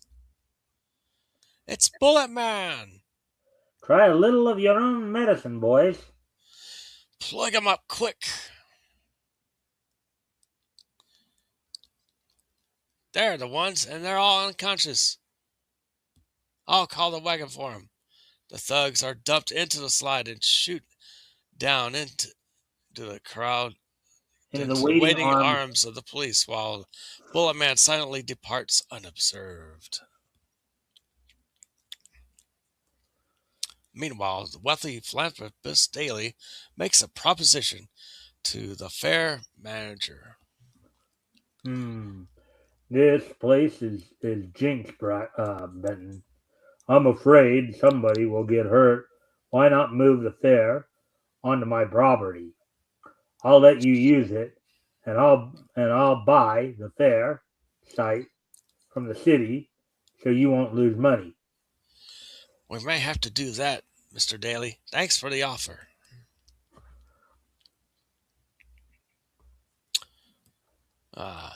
Hiding atop a huge statue dominating the fair, Bullet Man stares up at the blimp floating high overhead.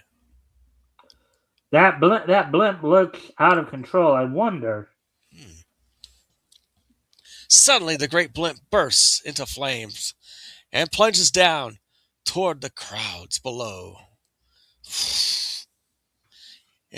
If the burning blimp strikes the ground, raging flames will race through the fair, licking hungrily at the flimsy buildings and taking hundreds of lives. It's on fire! Help! Run!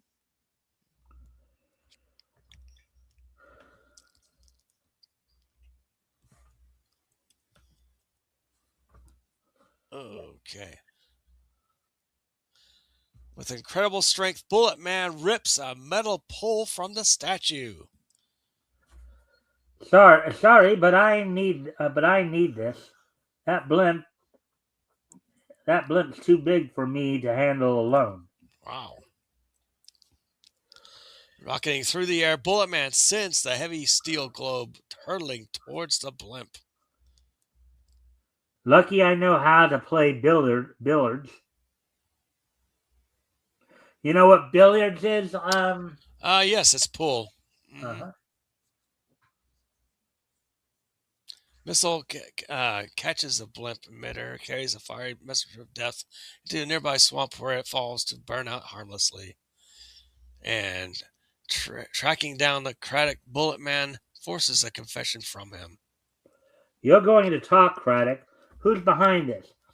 I'll talk. I hate to do this. Realizing that no one will believe what Craddock has confessed without proof, the Robin Hood of crime sets out to get proof.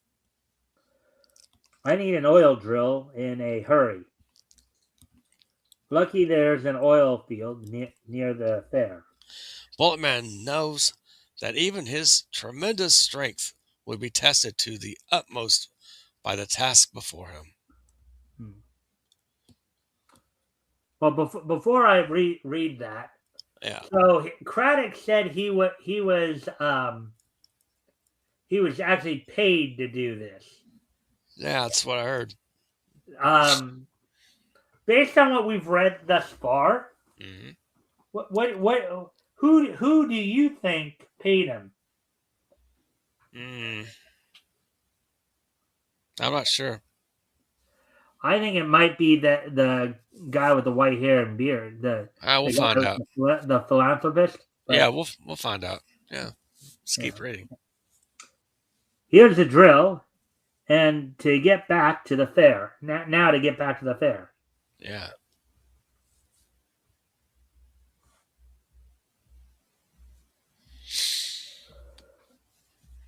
Okay. Let's see. It just took me a moment because I Oh, just haven't right. started Hmm. finding the. Oh, wow. Okay.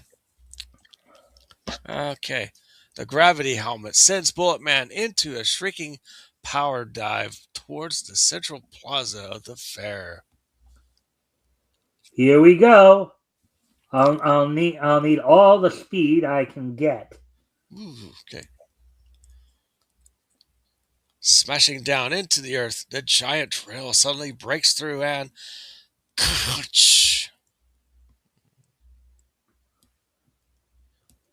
here it is, oil worth millions. A No, roaring actually, that was me. But there's uh, some narration there. That's uh, why I didn't a start. roaring geyser of oil, black gold, bursted up from the depths of the ground, drenching the spectators. Here it is, oil worth millions.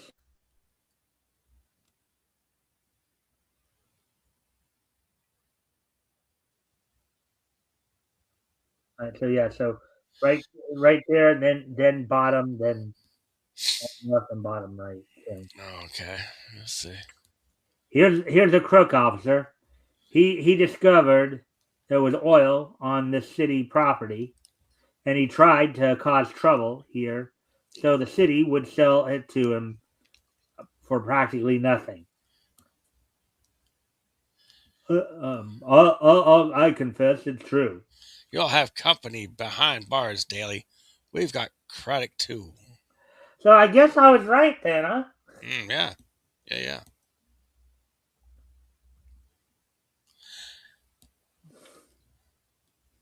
The next day in his laboratory, Jim Barr's eyes twinkle as he pretends to make fun of Bullet Man, his other self. I see Bulletman's been at work again.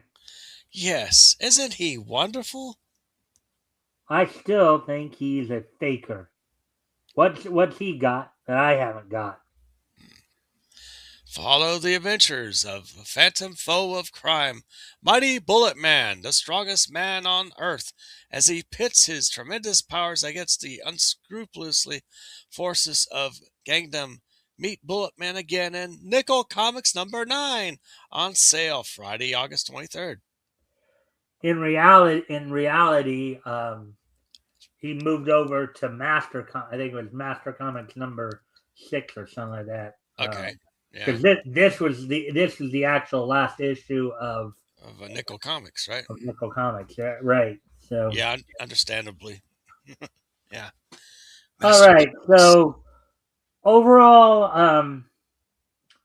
overall impressions of the story. Your overall impressions of the story. It's all right. I kind of fell asleep a couple of times. Uh, uh, yeah. I don't know, a little slow, I think. It was uh, okay. Yeah. yeah. Well, we're at an hour 43 now, Yeah. so we got through 3 of the 4 stories. Yeah, not bad. So I think it would be a good time to start winding down a bit here. Yeah. How do you think? All right, so I'll just clear that out. Um, so of course, so today, of course, is It's Easter. uh,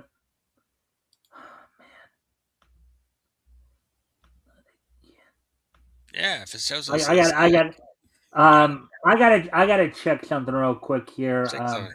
Yeah. So why don't you Yeah. talk to the I'll chat for a quick sure. moment?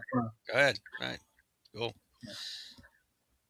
Fizz Chozo says it gives him super speed. Yeah. Guess it does, doesn't it? That's a while back, but yeah. Yeah. Other Don't than mind that, me if I'm not saying. I'm just trying to I don't look know. something up real quick. Just Of course. Don't mind me. Don't mind me at all. hmm. Summer temperatures. Needs to Summer get back to 68 breeze degrees. makes me feel fine, blowing up the jasmine in my mind. Remember that song there, Brett? Or Yeah, I do. Apex? Sorry. Yeah, it's a bit. Yeah, it's all right.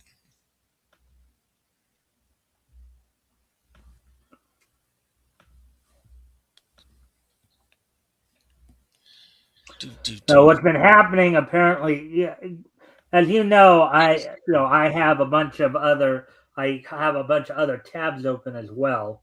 I'm sure you do. Or, you know, um, Hey, and Metal says Happy Easter. yeah. Yeah, Metal. Happy Easter, you too. All right. All right. To them. Okay. To them. Shit. All right. Yeah.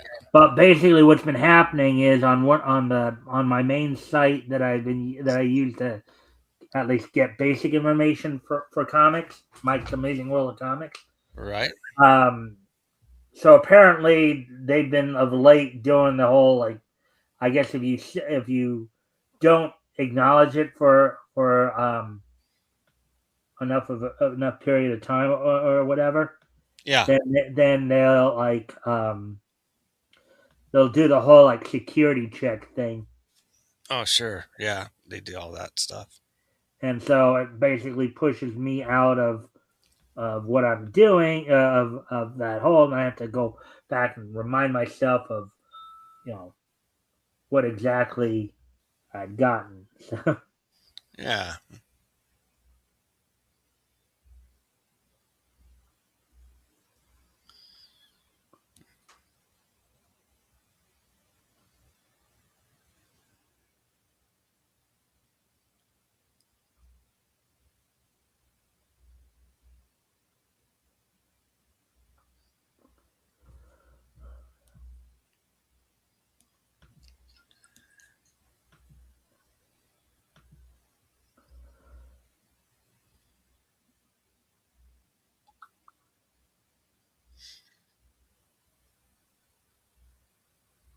oh, there we go. All right. All right. So now that I got all that kind of caught back up there. Yeah. All right. So let me just once again now I'm going to go off camera just for a brief moment because I need to get some more light in here. So I'll be right back here. All right.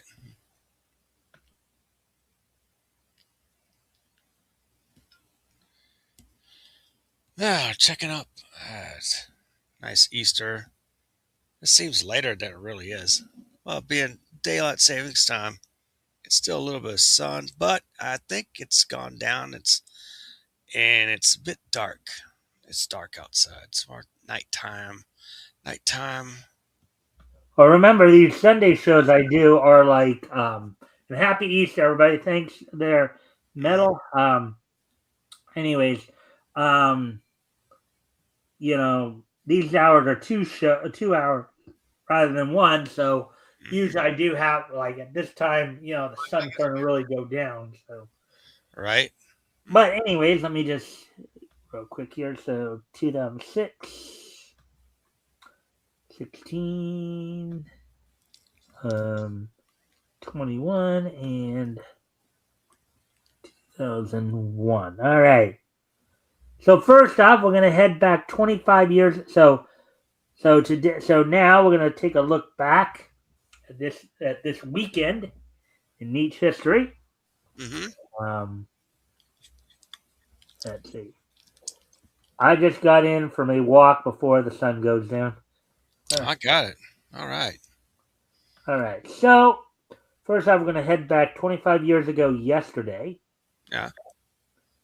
And on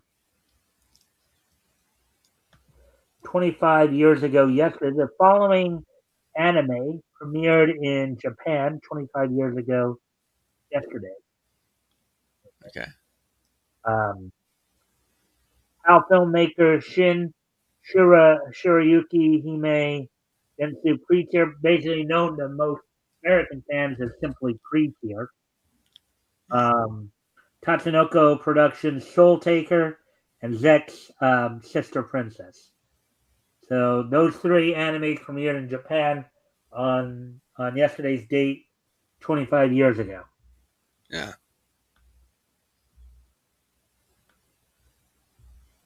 Let's see. Then, next up, on yesterday's date, 10 years ago, the year 2016.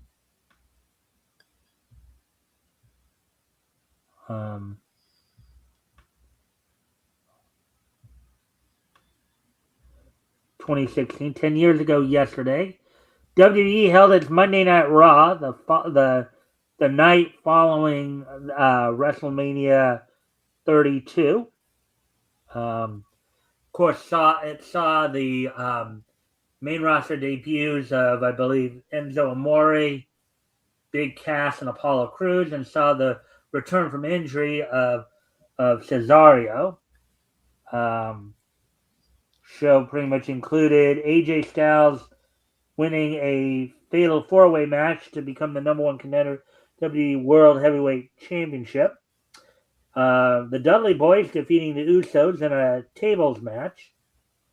The Miz defeating Zack Ryder to become the new Intercontinental Champion. Baron Cruz and Dolph Ziggler going to a double countout. Sasha Banks defeating Summer Rae via submission. And the match opening the show saw the New Day retain the WWE Tag Team Championships over the League of Nations duo of Sheamus and King Barrett. There we go with that. So now moving on, of course, to today's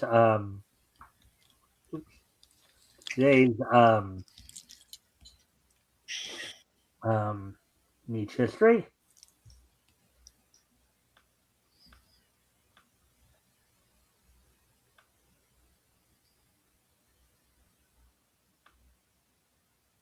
Okay, so first off, 20 years ago today, on this date 20 years ago,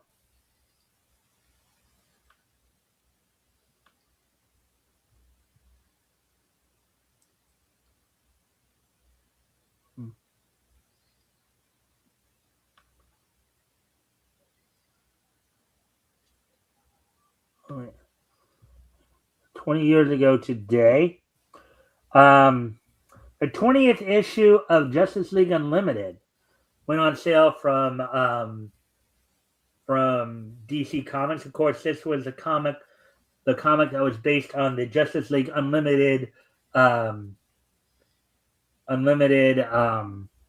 cartoon series of that time. The name of the story was Just Us Girls, as written by Paul D. Stormy, Rick Burchett doing the art, Travis Lanham doing the lettering, and then Eric Hector doing the coloring. Of course, right on the cover there, ladies first, and you have Justice League Unlimited's version of Supergirl, Wonder Woman, Mary Marvel, and Batgirl. Now, Mary Marvel was not actually, she never appeared in Justice League Unlimited itself. She would appear later in Young Justice, years later. But, let's see. On the show, Supergirl was voiced by Nicole Tom. Wonder Woman was voiced by Susan Eisenberg, and Amy Acker provided the voice of that's not Batgirl, I'm sorry. That's Huntress, not Batgirl. Huntress. Yeah, Huntress. So, anyway, 20 years ago today, the 20th issue of Justice League Unlimited went on sale on newsstands on that day. Oh, boy. And finally, 5 years ago today, on this date 5 years ago today, the year 2021, premiering on Adult Swim was William Street's Bird Girl. Bird Girl was an American and adult animated superhero comedy created by Michael Owen and Eric Richter. It was actually a spin-off of Harvey Birdman. Oh, okay. Law. So anyways, it's kind of funny because I actually went over the profile of the original Birdman and Galaxy Trio the other day. Yeah. There wasn't much wanna. Well, with that, I think. Actually, and now with all that being done and said, it's time to start to wrap up here. The metal said Bird Girl sucked. I can imagine. I was thinking, I don't think they lasted very long. It I only never heard lasted of a it. couple of seasons, apparently, because as I was just looking at the I never even heard of it. I heard Harvey Birdman. It was a good show, but yeah. you can't gender swap shows like these. It's not going to go well with the fans. Well, Bird Girl was not a gender swap. Was it not? Okay. No, Was it like a daughter of no, Birdman? no, no. Okay, back in the original Birdman and the Galaxy trio, Right. there actually was a Bird Girl Okay. All right. for like an episode. Like she was created by this like mad scientist or something like that as a way to try to get to Birdman. Okay.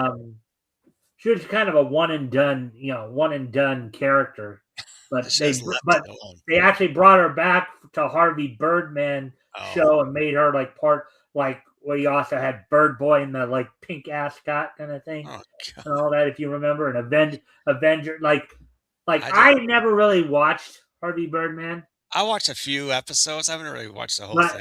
but there are like two very notable things that do come to mind when it. I mean, I know that it was basically a parody show, a parody of all the Hanna-Barbera stuff, basically. Yeah. So there were a couple of things that I do remember from it.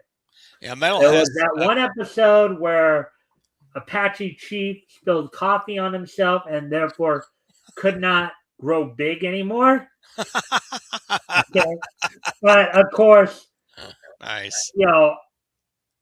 This was an adult animated comedy, Right. so Yeah. we know exactly what he meant by grow big. Sure. He wasn't talking about his No. whole body growing. It's the other big. Yeah, we get it. Yeah. So, Metal has some additional stuff to say. He's about to. and then the other thing I remembered about that show was Yeah. I guess so it was when the Scooby Doo gang was Oh. appearing and Scrappy came in and go puppy power and then Avenger comes right in and just snaps basically Less of Puff. like killing Scrappy, but yet carrying around his corpse like some kind of I never liked Scrappy Doo. I hated Scrappy Doo. It's just I didn't like it. No, they should never have created Scrappy Doo. Just so. I don't know, man. Anyways, let's see what Metal has to say here.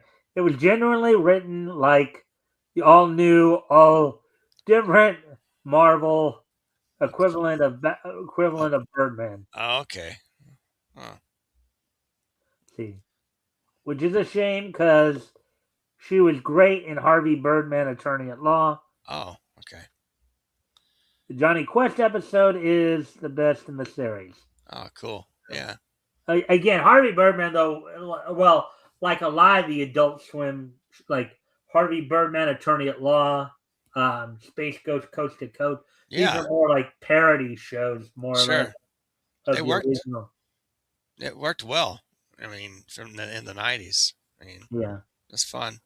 But a lot of that stuff wouldn't get over today, unfortunately. They gotta get rid of this woke nonsense. Get back to real fun storytelling. Make fun shows like they used to do.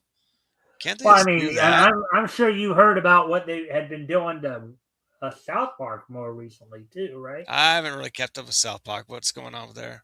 Well, apparently they've gone from just making fun of what they claim was making fun of everybody to just, just totally going all in on the TDS. Oh, come on. I'm not kidding you. I mean, they basically have made suggestions of like Trump and Satan in bed together, if you get what I mean. Oh, man. Great. I guess South Park used to be cool, but they suck now. So I think that show went on too long anyway. It's time for... Well, it's still going on. But Yeah, don't get all this woke nonsense. No TDS. It's stupid. I mean, I that's why I just prefer older stuff. Well, anyways, I we're too. past the 2 hour mark now, Yeah. so I'm gonna give you a chance. One last, if you can just stick around for a couple moments for post Yeah. show and stuff like that, real Yeah. quick. Um, Be sure but back fed that I'm gonna hand volume. it off to you for a moment so you can Yeah, so give me you a moment. Let me share my screen for a moment. Hold on. Let's see. And get back to FemBat Volume 1. Boom. On Fun My Comic. Yes. 56. Pulse pounding page. I gotta read. Oh, go ahead. Yeah. I'll get to the video momentarily. Yeah, we're getting there. I got to update a few things on it. FemBat Volume 1 on Fun My Comic. Let's play the video real quick. all right. 56. Give me a sec to do that for you. All right, cool.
Hurrah, hurrah. She lives again in FemBat. Oh, oh, oh, I did. Okay, so all right. Well, anyway, well, Oh, yeah. I don't know. I don't know how that happened. Sorry about that. it's all I right. don't. I sometimes when I'm just like floating around or whatever, Yeah, or when I'm floating around, like I was basically trying to, of course, shrink that. But sometimes when all you're right. floating around, sometimes they'll like do the old light touch thing. Yeah, So I done that too. yeah. So I'm sorry about that. Nah, no But problem. anyway, but anyways. Yeah, May 5th, I'll come back on. All I'll right. do it again. So with that, then I thank May everybody for being here. 3rd. Programming note: I have something to take care of tomorrow. Um, Right. so I will not actually. So there will be no show tomorrow, but we will be back on Tuesday with Meets News and stuff like that. Great. And of course, we'll be back next week with more, with of course more comics history. Right. So with that, I thank everybody for being here tonight. And I hope to see everybody back here on Tuesday. Tuesday. Bye. Bye. Bye. Bye. Bye. Bye. Bye. Bye.